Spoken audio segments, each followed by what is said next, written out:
22절까지의 말씀인데요, 우리 한 절 한 절 돌아가면서 교독으로 봉독하도록 하겠습니다. 레위기 23장 15절 말씀을 제가 먼저 읽도록 하겠습니다. 안식일 이튿날 곧 너희가 요제로 곡식단을 가져온 날부터 세어서 7 안식일의 수요를 채우고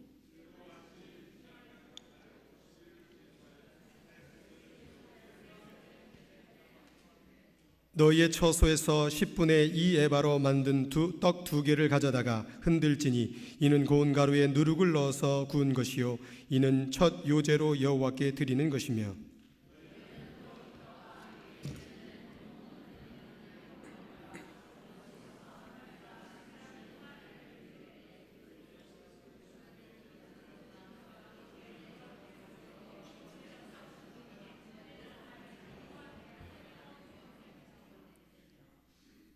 또 숫 염소 하나로 속죄제를 드리며 1년 된 어린 숫 양 2마리를 화목제물로 드릴 것이요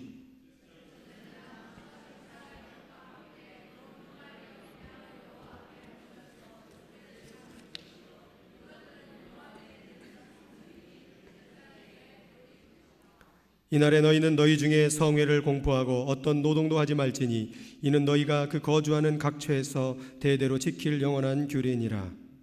너희 땅에 곡물을 벨 때에 반 모퉁이까지 다 베지 말며 떨어진 것을 줍지 말고 그것을 가난한 자와 거류민을 위하여 남겨두라. 나는 너희의 하나님 여호와이니라. 아멘. 할렐루야. 오늘은 시 한 편을 소개해드리려고 합니다.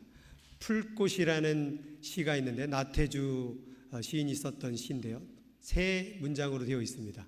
첫 번째는 같이 읽어볼까요?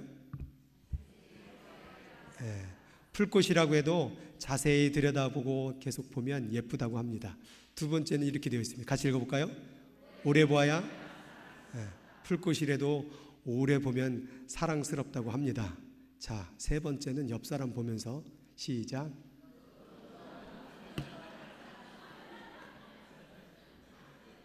옆 사람이 좀 마음에 안 들고 조금 이렇게 생긴 게 좀 거시기 해도 자세히 보고 오래 보고 그렇게 하면 다 예뻐 보이고 사랑스러울 줄 믿습니다. 한 번만 더 봐주시고 한 번만 더 기다려주시고 한 번만 더 안아주시면 사랑이 꽃피게 됩니다. 처음부터 사랑 꽃피지 않습니다. 참고 견디며 끝까지 바라봐줄 때 사랑의 열매가 맺을 줄 믿습니다. 그동안에 우리는 유월절, 무교절, 초실절, 절기에 대해서 설교의 말씀을 들어왔습니다. 유월절은 이스라엘 백성이 애굽의 백성 노예로 살다가 해방되었습니다. 그러나 마지막 10번째 재앙이 죽음의 신이 왔을 때에 문설주에다가 그 양피, 어린 양의 피를 바른 자는 그 가정은 살게 되었죠. 결국 그 어린 양 예수 그리스도의 죽음으로 말미암아 살게 되었다 해서 유월절을 말하면 예수 그리스도의 죽음을 상징한다는 의미로 이해할 수가 있습니다. 두 번째 무교절은 유월절 끝난 다음에 7일 동안에 딱딱한 그 누룩이 들어가 있지 않은 그 떡을 먹으면서 예수님의 이 땅 가운데 죽기 위하여 오신 그 고난을 묵상하라는 의미를 전달했습니다. 아울러서 지난주에 말씀을 드렸던 초실절을 통하여서 예수님의 가장 그 첫 아들이자 자신의 첫 인생을 세상을 위해서 열매로 드렸던 그 초실절처럼 우리 예수님의 그 초실절로 드렸던 그 예수의 죽음은 다시 부활로 역사했다라는 그 의미에서 우리는 초실절을 통하여 예수의 부활을 보게 됩니다. 이제 오늘은 오순절에 대한 의미를 깨닫기를 원합니다. 우리 교회 교단이 뭔지 아십니까? 맞습니다. 우리 교회 교단은 오순절입니다. 일부 우리 교회 오신 분들은 우리 교인이 아닌 듯 했습니다. 교단을 모르시더라고요. 우리 교회는 오순절, Assembly of God 교단인데 바로 오순절의 가장 특징이 뭐죠? 성령입니다. 그런데 그 오순절이 단순히 성령의 의미만 하는 것이 아닌 또 다른 의미가 있음을 오늘 여러분과 함께 은혜를 나누기를 소망합니다. 이 오순절을 이해하기 위해서는 먼저 77절을 이해해야 돼요. 따라하겠습니다. 77절. 77절은 Feast of Weeks라고 해서 feast가 축제잖아요. 그러니까 7주 동안의 축제를 가졌던 시간이 바로 77절이에요. 그러니까 7주니까 7, 7에 아유 공부도 잘하셨네. 49주 동안 49주라네요. 49일 동안 오순절을 기다리기 위해서 칠칠절을 보내는 거예요. 그리고 50번째 되는 날에 Feast of Pentecost. 그래서 그 헬라어로 펜테라는 말이 5, 코스트란 말이 10. 그래서 50번째 되는 날, 그래서 오순절 이렇게 되기는 거예요. 그래서 이 77절과 오순절은 그냥 하나로 보면 돼요. 그냥 오순절 이야기하면 77절이 그 안에 들어가 있는 것이죠. 그래서 77절과 오순절이 있는데 왜 이렇게 숫자가 중요하냐면 여기에 규칙이 몇 개 있었습니다. 그 규칙이 뭐였냐면 같이 한번 읽어볼까요? 안식일,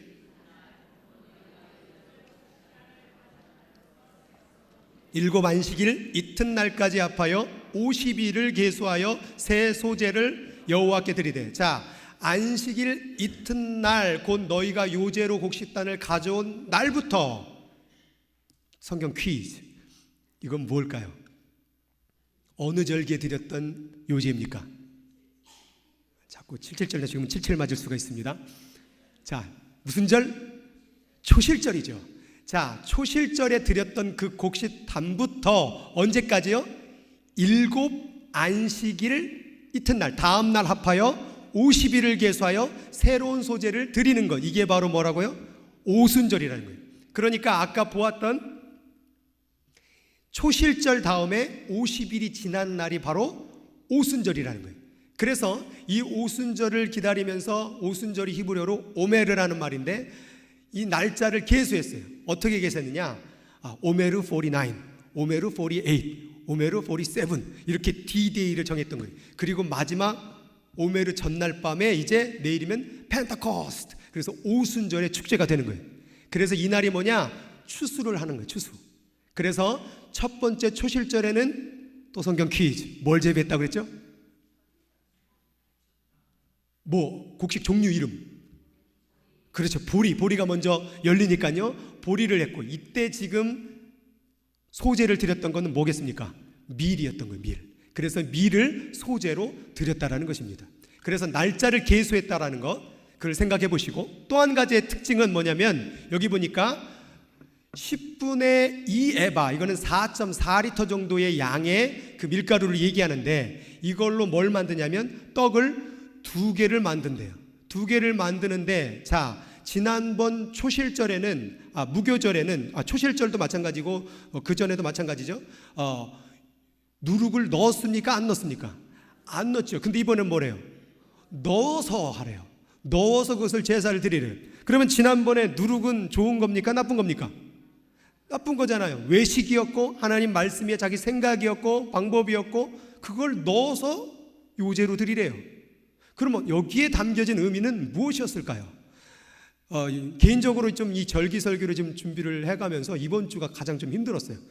이건 뭐 책을 들여다봐도 안 나오고 너무 힘들었습니다. 정말 오늘 아침 직전 거의 일부 예배 드리기 직전까지도 상당히 고민이 많이 됐던 부분이었는데 오늘 그 비밀을 여러분들에게 풀어드릴까요? 네, 풀어드리도록 하겠습니다.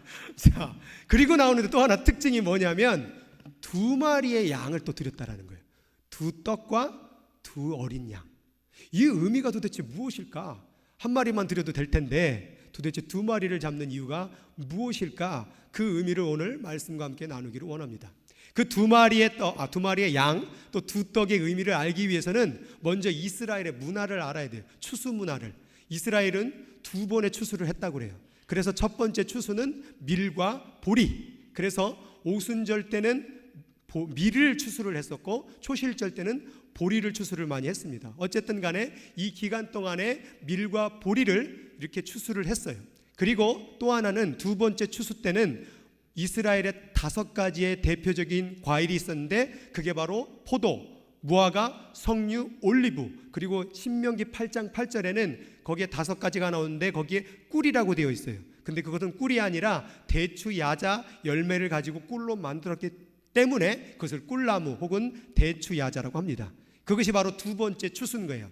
그런데 이 밀과 보리가 올바른 풍년이 들기 위해서는 뭐가 불어야 되면 차가운 북서풍이 불어야 된대요.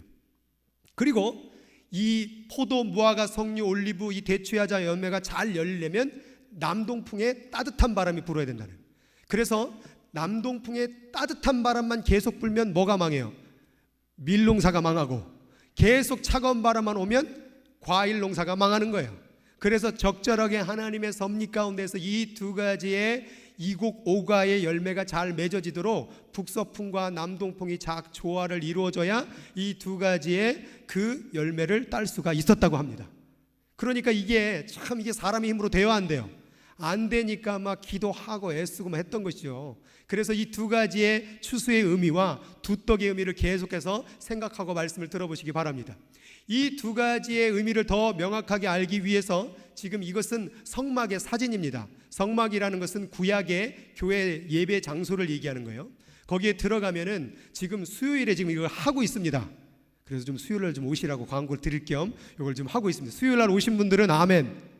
이분들은 다 알 줄 믿습니다. 왜 그러세요? 다시 처음 보는 것처럼. 자, 흰색으로 보이는 부분이 바로 뭐냐? 떡상이에요. 떡상. 그리고 저 금촛대로 되어진 저 촛대가 바로 촛대인 거예요. 촛대. 그래서 이 떡상과 촛대가 들어가자마자 좌우에 보이는 거예요. 그러면 이 떡을 만들기 위해서는 무엇을 사용했겠습니까? 밀을 사용했겠죠. 그래서 밀을 사용했고, 그 다음에 이 촛대를 불을 밝히기 위해서는 뭐가 필요해요? 기름이 필요했단 말이에요. 그러면 여기서 기름이 어디서 나겠어요? 올리브 기름, 감람나무에서 땄단 말이에요. 그래서 위치를 어떻게 했느냐? 북쪽에는 떡상을 놓고, 그렇죠? 북쪽 북서풍이 부는 데는 밀과 보리에 떡상을 놓고, 남동풍에 따뜻한 바람이 부는 데는 이 감람나무의 열매를 놓고, 그리고 예배를 드렸다라는 거예요. 그래서 북쪽에는 떡상, 남쪽에는 촛대. 그럼 이 의미가 뭡니까? 여기에는 창문이 없어요. 깜깜하죠. 그러려면 뭘 켜야 됩니까? 불을 켜야 되죠. 자, 불을 킨다, 불이 붙었다라는 것은 바로 성령의 불을 얘기하는 거예요. 그러면 성령의 불의 역할이 뭐냐? 뭘 보게 하는 거예요? 바로 떡상이신, 말씀이신 예수 그리스도를 보게 한다라는 거예요. 다시 말해서 성령이 없으면 누구를 못 봐요? 예수를 못 봐요. 성령이 비춰줘야 돼요. 성령이 조명해줘야 돼요. 그래야 떡상을 보고 예수를 볼 수 있는 거예요. 그래서 예수 그리스도와 성령은 같이 일하는 연합의 동역자라는 거예요. 둘이 따로따로, 성령이 하는 일은 따로, 예수가 하는 일은 따로, 뭐 예수 그리스도는 뭐 그냥 돌아가셨고 그걸로 끝, 뭐 성령은 뭐 그냥 뭐 방언 주고 은사 받고 끝. 그게 아니라 같이 합력하는 연합의 사역의 의미가 있다라는 거예요. 두 개는 뗄래야 뗄 수가 없다라는 거예요. 그래서 이것도 마찬가지로 이스라엘에게 밀과 보리가 필요하고, 포도나무와 무화과나무와 석류나무와 올리브나무도 필요하듯이 이 두 가지가 다 필요하다 그 말이에요. 그래서 그것이 바로 두 가지의 의미가 있는 겁니다. 더 깊게 들어가 보면 요한 1서 5장 6절과 8절의 말씀에 보니까 물과 피로 임하신 이신이 곧 누구라고요? 예수 그리스도라. 물로만 아니요 물과 피로 마셨고 증언하는 이는 누구래요? 성령이래요. 예수를 증언하는 게 누구래요? 성령이래요. 그런데 밑에 보니까 증언하는 이가 셋인데 성령과 물과 피라. 또한 이 셋은 합하여 뭐래요? 하나래요. 하나. 그러니까 우리는 성령 따로 부르고 뭐 예수 따로 부르고, 뭐 순복음교회는 성령 그런다고 그러고, 뭐 장로교회는 뭐 예수 그런다고 그러는데 그게 말이 안 된다라는 거예요. 우리가 성령을 부른다는 말은 곧 결국 예수를 부르게 되는 거예요. 예수님 뭐라고 말했습니까? 너희가 나를 본고로 하늘에 계신 너희 아버지를 보았느니라 그러고 말했단 말이에요. 이게 바로 삼위일체의 하나님의 모습이라는 거예요. 그러니까 성령이 하는 일은 자기가 뭐 기적을 베풀고 뭐 역사를 베풀고 그 일이 아니라 누구를 증거하기 위한, 예수 그리스도를 증거하기 위한 일을 한다라는 거예요. 예수와 성령은 함께 가는 거예요. 그래서 여러분들이 예수를 믿는다면 여러분 안에 뭐가 있는 거예요? 성령이 있는 거예요. 성령이 있다고 한다면 여러분 안에 뭐가 있는 거예요? 예수가 있는 거예요. 그 연합된 사역의 의미를 알아야 된다는 것입니다. 그래서 요한복음 14장 16절 20절에 노란색 보니까 이제 내가 성령을 너에게 보낸다라고 말하면 뭐라고 말하냐면 예수님이 조금 있으면 세상은 나를 보지 못할 것이요. 이제 예수님 가시니까. 근데 그 다음 뭐라고 말해요? 너희는 나를 또 본대요. 좀 못 본다고 말했다가 또 다시 본다고 말했다가, 그리고 내가 살아있고 너희도 살아있겠습니다. 그리고 뭐라고 말하냐면 그날에는 내가 아버지 안에, 너희가 내 안에, 내가 너희 안에 있는 것을 너희가 알리라. 어떻게 예수가 하늘로 올라갔는데 우리가 다시 예수를 보게 되는 것입니까? 그게 바로 뭐예요? 위에 뭐라고 나와 있어요? 내가 보혜사 성령을 보내주리. 그러니까 너희 안에 성령이 있으면 누구를 보는 거예요? 예수를 보게 된다는 그 말을 하고 있는 거예요. 우리는 따로따로 노는 게 아니라 함께 연합하는 사역을 하고 있다, 하나된 존재이다라는 것을 알려주시는 거라는 거예요. 그 연합된 의미를 생각하면서 계속 두 떡, 두 마리 양, 그걸 계속 듣고 있어야 돼요. 그래서 이것을 해석을 해보면 유월절은 예수님의 죽음, 무교절은 예수님의 고난, 초실절은 예수님의 부활, 그러면 오순절 얘기한 많은 사람이 성령의 임재만을 얘기했단 말이에요. 성령의 임재의 목표가 뭐였냐, 목적이 뭐였냐, 바로 예수와의 연합이었어요. 하늘로 올라가셨던 예수가 떠나간 게 아니라 예수님 뭐라고 말했어요? 내가 세상 끝날까지 너희와 항상 함께 있었는데, 근데 가버리셨잖아요. 어떻게 함께? 성령이 오셨다는 얘기예요. 그러면 성령의 가장 일 목적이 뭐냐? 예수와 연합하게 만드는 거예요. 그럼 우리가 성령을 받았다라는 것은 내가 예수와 연합되는 것이구나, 그 의미를 깨닫는 게 바로 무슨 절이에요? 오순절이라는 거예요. 내가 예수하고 하나 된 존재구나, 내 안에 예수가 있구나, 내가 예수와 함께 가야 되는구나, 내가 함께 예수와 살아야 되는구나. 그게 바로 오순절을 제대로 이해한 교단이고 교회가 된다는 거예요.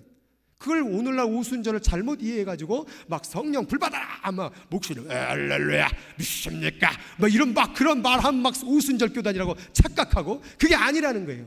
예수와 연합되는, 뗄래야 뗄 수 없는, 성령과 예수를 뗄래야 뗄 수 없듯이 우리도 예수와 뗄 수 없는 존재가 되어야 된다는 것을 가르치고 배워야 되고 우리 마음속에 새겨야 될 게 바로 오순절이라는 거예요. 그래서 에베소서 4장 3절과 4절 읽어보니까 평안에 매는 줄로 성령이 하나 되는 것을 하신 것을 힘써 지키라 라고 말했잖아요. 몸이 하나여 성령도 한 분인 이와 같이 너희도 부르심의 한 소망 안에서 부르심을 입었느니라. 야, 성령하고 예수만 하나 되는 게 아니라 너희도 그렇게 부르심을 받았어 라고 얘기하는 거예요. 성령님과 예수님이 하나이듯이 성령님과 우리도 하나여야 되고, 또 우리 또한 서로가 어떻게 된다는 거예요? 하나가 돼야 된다는 거예요. 그게 바로 예수와 연합된 자의 모습이라는 거예요. 그럼 내가 옆 사람하고 연합하는 게 힘들어지고 옆 사람하고 하나 되는 게 싫어지고 섞이는 게 싫어지면 결국 뭐예요? 성령과의 연합을 깨트리는 일을 하고 있다는 거예요. 그래서 우리가 이 오순절은 결국 연합의 의미가 너무 중요하다는 걸 깨달아야 돼요. 그래서 사도행전 2장 38절과 40절에 읽어보니까, 자, 사도행전 2장 하면은 강력한 중요한 사건이 뭡니까? 성령의 임재예요. 임재가 일어나니까 베드로가 뭐라고 말해요? 너희가 회개하여 각각 예수 그리스도 이름으로 세례를 받고 죄사함을 받아라, 그리하면 성령을 선물로 받으리니, 성령을 선물로 받으리니 라고 말하고, 그 다음 뭐라고 나와요? 노란색, 시작. 이 약속은 너희와 너희 자녀와 모든 먼데 사람 곧 주 우리 하나님이 얼마든지 부르시는 자에게 하신. 성령이 이제 나와 연합한 것으로 끝나는 게 아니라 어디 있는 자들까지? 먼 데 있는 자들까지, 심지어 내 자녀, 그리고 먼데 보이지 않는 사람들까지도 연합하는 역사가 이루어지는 게 바로 성령의 역사가 된다는 거예요. 성령의 역사가 어떻게 교회 안에만 머무를 수 있냐 이 말이에요. 어떻게 성령의 역사가 내 가정 가운데만 머무를 수 있냐 이 말이에요. 성령의 역사가 어떻게 나만 은혜 받고 나만 투시하고 나만 방언하고 나만 통역할 수 있냐 이 말이에요. 퍼져나가야죠. 흘러나가야죠. 그게 바로 교회의 의미가 있다라고, 오순절의 의미가 있다라고 말할 수 있는 거예요.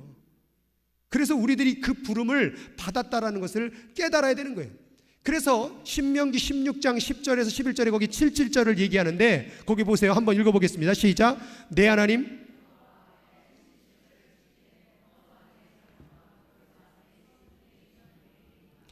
너희 중에 있는 객과 고아와 과부가 함께 내 하나님 여호와께서 자기의 이름을 두시려고 택하신 곳에서 내 하나님 여호와 앞에서, 자, 저기에 누가 있어요? 노비, 객, 고아, 과부, 약자들, 소외당하는 사람들까지 뭐예요? 이 77절이, 이 오순절이 뭐예요? 같이 함께 즐기는 절기가 되었다라는 거예요. 오순절이 자기만 밀 수확하고 과일 추수하고 나 풍년이다 라고 자랑하는 기간이 아니라, 그것을 초청을 해서 손님을 초청하고 가난한 자를 초청해서 그것을 나누면서 함께 즐거워했던 축제의 날이 바로 오순절이었다라는 거예요. 그 오순절의 성령을 받은 우리들도 오늘 우리가 오순절 교단의 교회에서 드리는 예배가 어떻게 돼야 돼요? 축제가 돼야 된단 말이에요. 기쁨이 돼야 된단 말이에요. 그래서 오늘 찬양도 기쁘게 부른 거예요.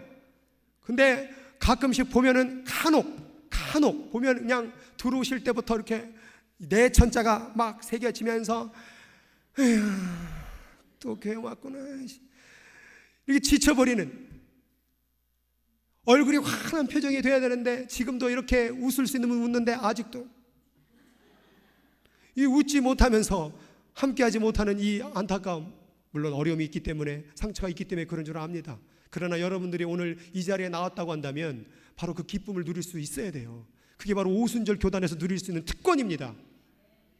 그래서 이 모습이 또 똑같이 나오죠. 사도행전 2장에 성령 받은 사람들, 자 보세요. 믿는 사람들이 다 함께 모여 모든 물건을 서로 통용하고 재산과 소유를 팔아 각 사람의 필요를 따라 나눠주고 마음을 같이 하고 성전에 모이고 힘쓰고 집에서 뭘 뗐대요? 그 떡이 아까 그 떡이에요. 아시오? 그 떡인 줄? 그 떡이에요. 그 떡을 떼면서 야 이게 오순절 떡이야 이거 먹어. 그리고 기쁨으로 순전한 먹을 기쁨을 하면서 날마다 찬미하며 그랬더니 온 백성들이 소문들, 야 그거 얘기했더니 막 왜 이렇게 사랑하고 왜 이렇게 기쁘고 왜 이렇게 막 정말 막 난리가 났더라. 그랬더니 뭐예요? 믿는 사람의 수를, 이게 우리 교회 전도할 방법이에요.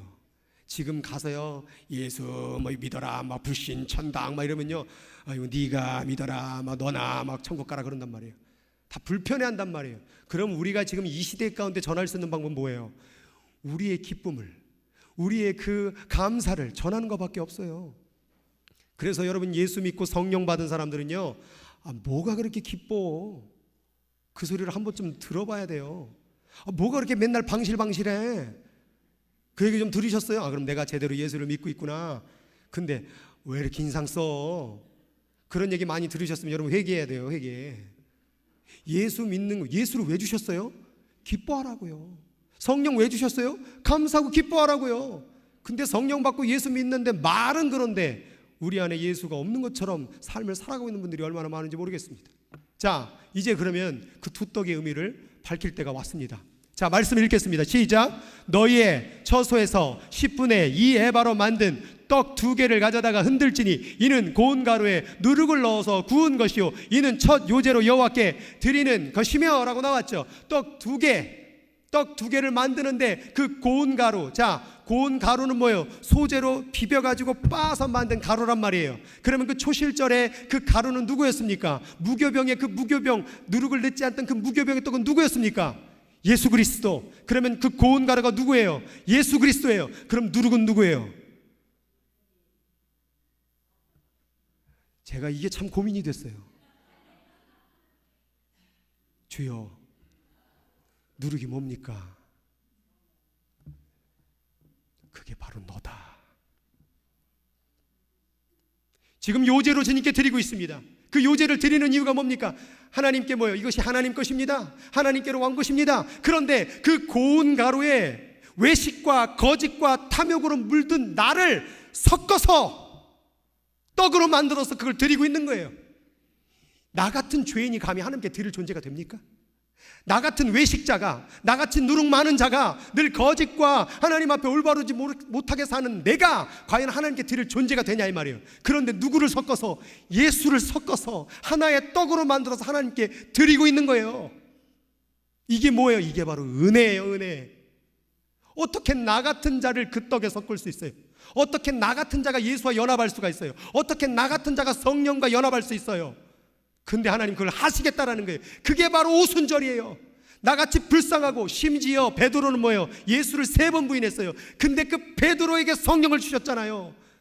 예수를 저주하고 부인한 베드로에게 성령을 주셨다. 그 고운 가루를, 그 성령을 누룩에게 주셨다. 누룩 같은 나에게 성령을 주셨구나.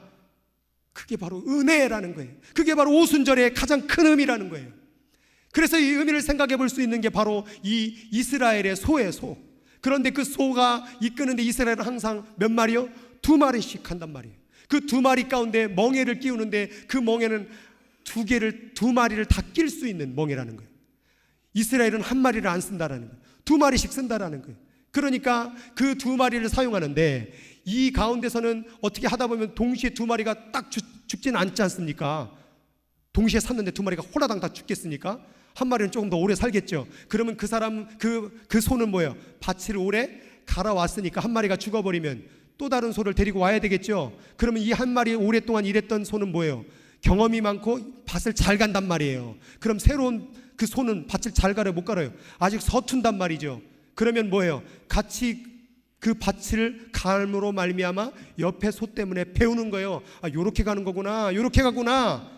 그게 바로 요 말씀이에요. 수고하고 무거운 짐진 자들아 다 내게로 오라. 내가 너희를 쉬게 하리라. 나는 마음이 온유하고 겸손하니. 내가 참 경험이 많고 능력이 많다고 잘난 척하는 게 아니라 겸손하게 가르쳐 줄게. 나의 멍에를 메고 내게 배우라. 그리하면 너의 마음이 쉼을 얻을까. 이거 어떻게 해야 되지? 어디로 가야 되지? 내 인생길 어떻게 가야 되지? 나랑 같이 매면 그 짐은 가벼워. 인생길은 쉬워질 수 있어. 나랑 함께 메고 가자. 그게 바로 예수님의 멍에를 얘기했던 거예요. 그게 바로 두 마리의 어린 양이요, 그게 바로 두 떡의 의미라는 거예요. 나같이 누룩 같은 자, 경험이 없는 그 소와 같이 정말 아무것도 못하는 자를 같이 어깨동무하고 같이 함께 갈아가고 같이 함께 하나님을 하겠다라는 그 하나님의 마음, 그게 바로 하나님의 사랑이자 은혜라는 거예요. 그래서 고린도서 3장 9절 같이 읽겠습니다. 우리는 동역자들이요, 너희는 하나님의 밭이요 하나님의 집이니라. 우리가 바로 코워커, 같이 일하는 사람이래요. 여러분, 하나님이 어떤 존재인데 우리가 어떻게 같이 일해요? 여러분, 개미하고 한번 일을 해보셨어요? 개미하고 물 길러보셨어요? 개미하고 설거지를 해보셨어요? 이게 일이 돼요, 안 돼요? 이거는 일이 안 돼요. 말이 안 통하거든요. 이건 그런 거와 그거는 비교할 수 없지만 그런 의미라는 거예요. 어떻게 하나님이 우리하고 일을 같이 해요? 이거는 사람하고 개미하고 일하는 것보다 더 못하는 거예요. 그 높고 높으신 하나님이, 우주를 만드신 하나님이 어떻게 우리하고 일을 한대요? 이게 바로 은혜래요. 심지어 너희는 뭐래요? 하나님의 밭이래요. 그 얘기는 뭐냐면, 야, 너희 없으면 내가 씨가 있어도 뿌릴 데가 없다라는 거예요. 그러니까 내가 너를 뭘로 삼아준대요? 밭으로 삼아준대요. 우리 마음을 뭐로 삼아준대요? 밭으로 삼아준대요. 그리고 하나님의 뭐가 오는 거예요? 성령이 임하는 거예요. 너희는 하나님의 집이요, 너희는 하나님의 교회요. 그런데 여기에 누가 없으면, 성령님이 없으면 이 교회는 교회가 아니에요. 그러니까 우리도 필요하고 성령님도 필요하다. 두 떡을 만든 이유, 우리가 필요하기 때문에. 우리 생각에는, 야, 누룩 같은 내가 필요 있나? 나 같은 사람이 필요 있나? 그런데 하나님 뭐라고 말하는 거예요? 야, 너 나의 동역자야. 나 너 정말 필요해. 우리가 바로 그런 부르심을 받았다라는 거예요. 그런데 우리는 어떻게 살고 있습니까? 그 성령님의 은혜의 초청 가운데 살지 아니하고, 같이 읽어보겠습니다. 세월을 아끼라, 때가 악하니라. 술 취하지 말라, 이는 방탕한 것이니 오직 성령으로. 저기 또 술 취하지 말라고 그랬더니, 그럼 안 취하기만 하면 되죠? 저는 한 두 병을 마셔도 안 취합니다. 여러분, 저기서 술이라는 게 뭐겠습니까? 술만 얘기하는 겁니까? 저게 바로 세상의 대표적인 쾌락의 대표 주제가 누구예요? 술이죠. 뭘? 세상의 쾌락과 물질의 노예와 세상의 권력과 명예로 살아가는 것에 취하지 말아라. 이건 방탕하는 것이다. 누구로 살아가라고요? 성령과 함께 동행하며 살아가거라. 충만함으로 살아가거라. 그게 네가 살 길이야. 그게 네 인생을 풀 길이야. 너가 부족해도 누룩이라고 해도 내가 너와 함께 하려고 하잖아. 네가 경험이 없어도 내가 함께 매려고 하잖아. 그런데 왜 세상과 함께 멍에를 매? 왜 세상과 함께 취해서 가? 내가 그렇게 은혜를 베풀었는데 너를 나와 함께 드리는 하나님의 요제로 삼는 그런 거룩한 떡으로 삼아줬잖아. 여러분, 세상에 떡이 되면 안 돼요. 우린 주님과 함께 하나가 된 떡이 돼야 돼요. 주님과 함께 가야 되는 그 소가 돼야 되는 거예요. 그 의미를 깨닫는 것이 바로 오순절의 의미가 있는 것입니다. 여러분들이 이 성령을 무시하게 되면 어떤 일이 벌어집니까? 같이 읽겠습니다. 만일 너희 속에 하나님의 영이 거하시면 너희가 육신에 있지 아니하고 영에 있나니 누구든지 그리스도의 영이 없으면. 여러분, 성령을 자꾸 거부하고 그 그리스도의 영을 거부하게 되면 결국 여러분은 그리스도인이 아닌 것이에요. 성령의 사람은 성령과 함께 살아가야죠. 성령의 사람은 성령과 동행하고 연합하고 살아가야 되죠. 근데 우리는 지금 누구와 연합하고 살아가고 있어요? 문제와 연합하고 걱정과 연합하고. 한 목사님이 걱정과 묵상의 차이를 아십니까? 둘 다 똑같습니다. 그러나 대상만 다릅니다. 뭐가 다릅니까? 묵상은 하나님을 생각하고 또 생각하고 또 생각하는 것이 묵상입니다. 그런데 걱정은 돈을 또 생각하고 사람을 자꾸 생각하고 그 문제를 자꾸 묵상하는 게 걱정입니다. 여러분, 문제를 계속 묵상하고 반복하면 그거는 걱정밖에 안 돼요. 그러나 그 걱정 가운데도 하나님을 계속 생각하면 그것은 묵상이 되는 거예요. 거룩한 하나님의 묵상이 된다는 사실입니다. 여러분 안에 성령과 연합해야 돼요. 성령과 떡 반죽해 보셨죠?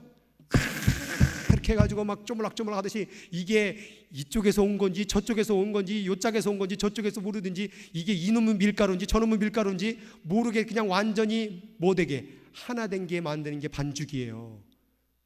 나를 그렇게 만들어 주겠다라는 거예요. 그게 얼마나 큰 은혜입니까? 그걸 오순절에 나온 거예요. 그러니까 데살로니가전서 5장 19절에 뭐라고 되어 있습니까? 성령 소멸하지 마.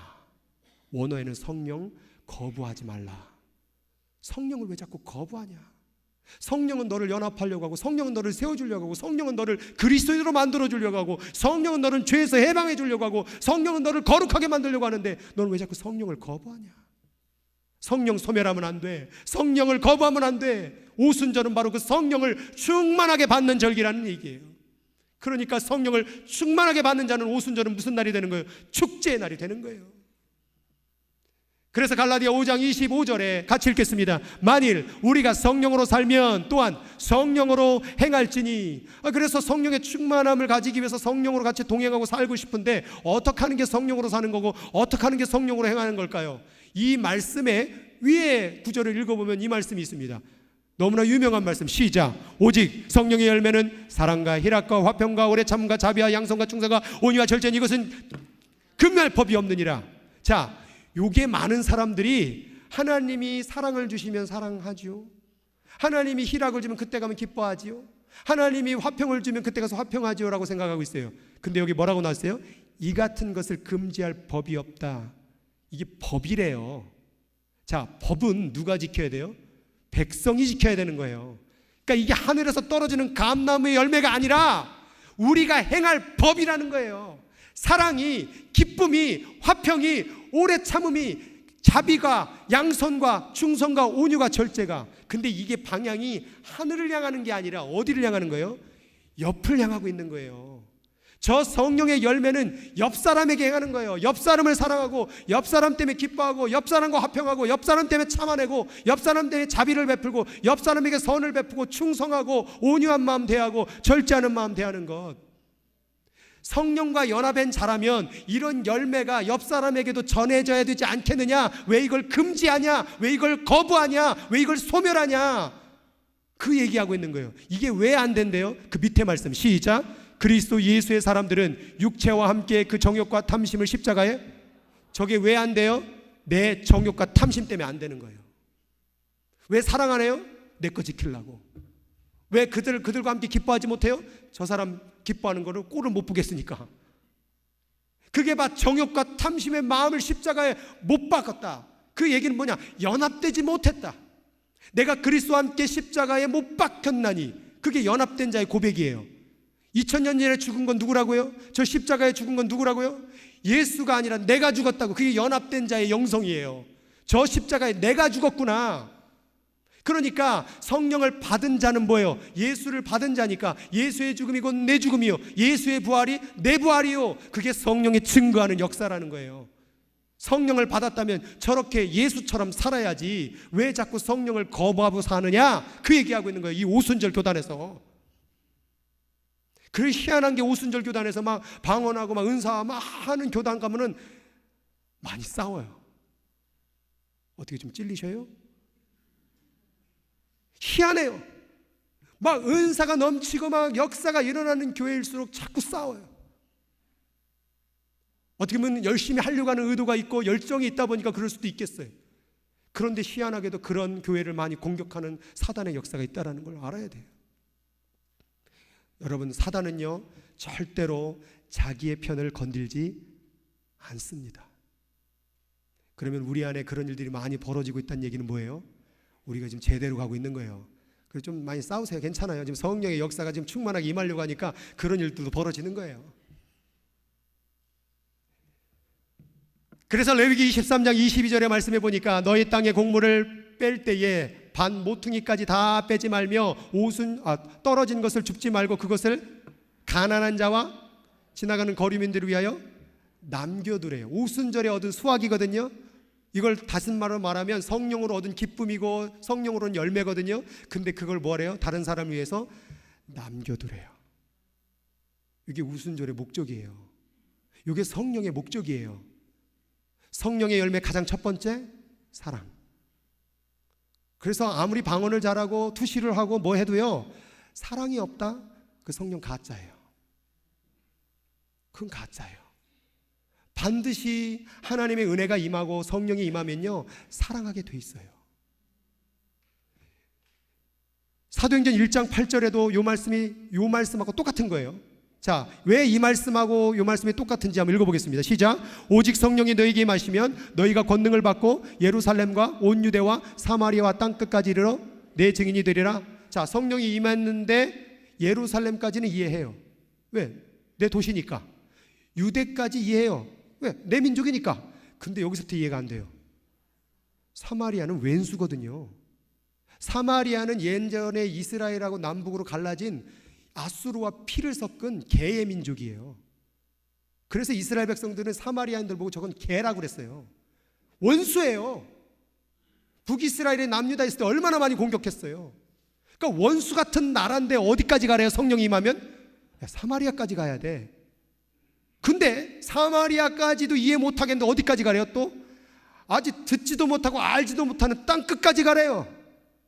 이게 바로 그거예요. 아니, 가난한 자가 누군지 거리면 떠도는 나그네가 누군지 내가 걔 이름을 어떻게 알아요? 근데 오순절의 성령은 거기까지 남겨주는 일을 해야 된다는 얘기예요. 어떻게 오순절이 이 교회 안에만 머물 수 있냐 이 말이에요. 그래서 오늘날의 교회가 뭐가 돼버렸느냐? 소금통이 돼버렸어요. 소금통. 너희는 세상의 소금이라. 근데 소금이 다 어디 와 있어요? 다 여기 와 있는 거예요. 그러니까 교회니까 이렇게 짠내가 자꾸 나요. 세상의 빛이라 라고. 어딜 비춰야 돼요? 세상을 비춰야 되는데 그냥 여기만 밝은 것 같아요. 우리가 세상으로 가야 돼요. 성령을 받은 자들은. 성령, 나 같은 누룩 같은 자를 받아주셨잖아요. 그러면 나 같은 자도 받아주셨으면 너 같은 자도 받아줄 수 있다고 얘기하러 가는 게 바로 저거예요. 그게 바로 전도예요. 그게 바로 성령의 역사였던 거예요. 그러니까 우리는 어떻게 살아야 되느냐? 오늘 요절인데 같이 읽겠습니다. 자기의 육체를 위하여 심는 자는 육체로부터 썩어진 것을 거두고 성령을 위하여 심는 자는 성령으로부터 영생을 얻게 된다는 얘기예요. 그러니까 우리가 지금 뭐 때문에 사느냐? 우리가 성령 왜 받느냐? 우리가 예배 왜 드리냐? 결국 이 교회를 통하여서 이 지역이 변화되고 이 지역이 변화되고 이 나라가 변화되고 이 나라가 변화서 온 세계로 가는 거, 땅끝까지 가는 거, 그것을 이루는 게 바로 오순절 교단의 핵심이자 우리 교회의 목표가 돼야 된다는 사실입니다. 그럼 우리가 예수 믿고 성령 받았다고 하는 사람들을, 특별히 방언한다는 분들, 그 방언하는 분들이요, 여러분 그 사랑을 전하세요.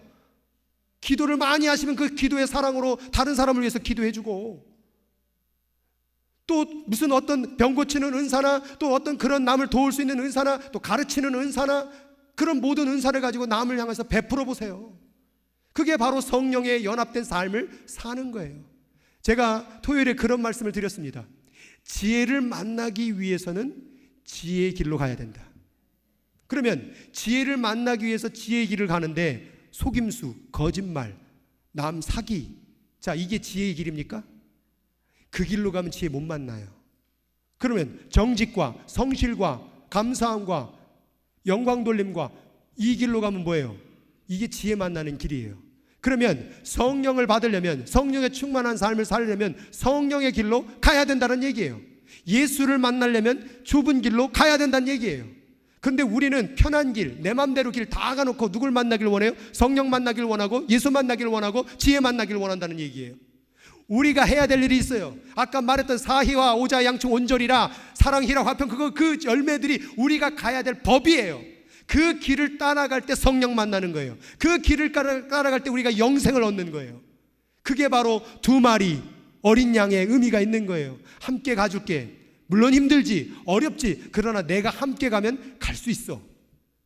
찾아가기 힘들지. 사마리아까지 어떻게 가니? 그 원수에게 어떻게 가니? 미운 사람에게 어떻게 다가가니? 근데 내가 같이 가줄게.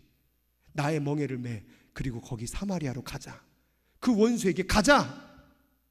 거기를 넘어서 땅끝까지 가자.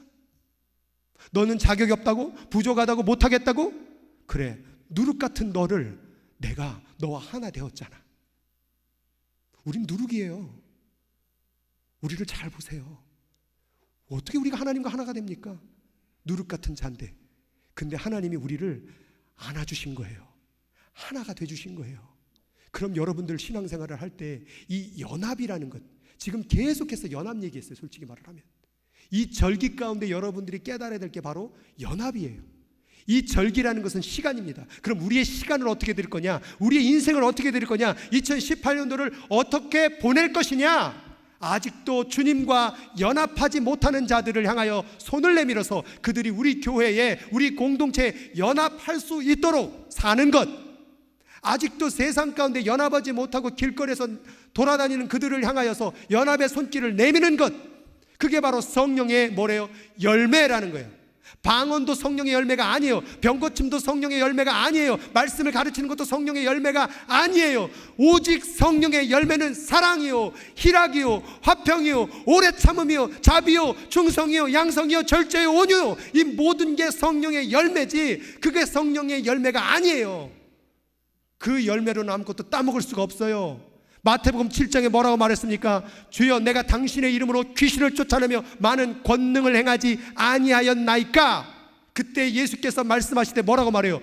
불법을 행하는 자야. 왜 불법이에요? 성령의 열매의 법을 지키지 않았잖아요. 그러니까 귀신 쫓아내고 응력 행하고, 그것은 우리의 신앙의 본질이 아니에요. 이것 갖고 사람 살리라는 거예요. 이것 갖고 세상을 구원하라는 거예요. 나 자랑하라는 게 아니라. 그래서 사이비들이 어떻게 하느냐? 투시 은사 받았다고 기도해 줄게. 문제 있구먼. 다 문제 없는 사람이 어디 있어요? 다 문제 있지. 그래 놓고 200만 원 바쳐. 그럼 하나님 해결해 주시오. 내가 누군 줄 알아? 자꾸 자기를 과시하고 자기가 뭔가 대단한 것처럼 교만하고, 다 그게 사입이에요. 다. 성령의 온전한 하나님의 역사는 겸손이요, 절제요, 온유한 마음이요, 사람을 세워주는 마음이요, 사람을 위해서 참아주는 마음이요, 그를 위해서 기뻐해주는 마음이요, 그게 바로 성령의 본질적인 가는 길이라는 얘기예요. 이스라엘 백성들은 오순절이 될 때 이 날을 기다렸습니다. 49일 남았네, 48일 남았네, 47일 남았네. 그렇게 손꼽아 기다리고 오순절을 맞이했습니다. 우리도 날마다 기다려야 돼. 77절 기간이 딱 77절은 아니지만 우리가 늘 성령의 은혜를 나누기 위해서, 내가 성령 나누고 싶다, 성령의 은혜를 세상 가운데 나누고 싶다, 저 사람에게 나누고 싶다, 그렇게 기도하면서 보내는 기간, 그게 바로 오순절 77절의 기간이라는 사실입니다. 오늘 이 오순절의 기간을 제대로 이해해서 우리가 성령을 받아 나를 자랑하고 나를 드러내고 나를 나타내는 절기가 아니라, 이 하나님의 은혜를, 누룩 같은 나를 받아주신 그 은혜를, 너도 하나님과 하나 될 수 있다더라, 너도 생명이 살 수 있다더라, 너도 기뻐할 수 있다더라, 이것을 전해주는 것, 그 거류민들과 고아와 과부를 위해서 남겨주고 그들을 초청해서 잔치를 벌이는 것, 이것이 바로 오순절의 축제요, 성령의 예배가 되어줄 줄 믿습니다. 오늘 매 주마다 그 잔치가 돼야 돼요. 우리의 얼굴이 그 잔치 얼굴이 돼야 돼요. 그래서 옆 사람을 바라보면서 환한 얼굴로 잔치에 오신 걸 환영합니다. 아직도 그래, 너는 크게 뭐 그렇게 하지만 나는 아직도 마음이 안 와돈다, 그런 분도 있겠지만 기다리겠습니다. 그래서 오래 참음이 또 있는 거예요.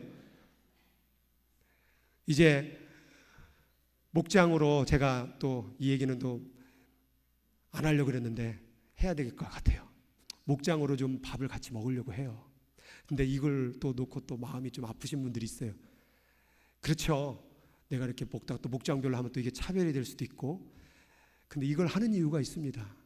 우리 교회가 앞으로 새신자들을, 오는 사람들을 받아줄 수 있어야 돼요. 근데 지금의 현재 구조로는 받을 수가 없습니다. 선교회로는 부부가 나눠져야 되고요, 또래로서는 이게 잘 안 돼요.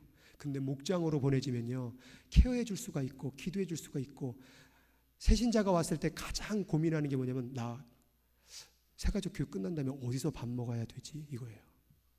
그걸 하기 위해서 차별이 없는 교회, 연합된 교회를 위해서 이걸 하려고 해요. 그런데 얘기를 들어보니까 이렇게 찜해 놓은 자리가 있다면서요. 다 이렇게 찜을 해 놓으셨어요. 오늘도 이렇게 다 매주 이렇게 있지만 자기가 앉는 자리들이 다 있어요.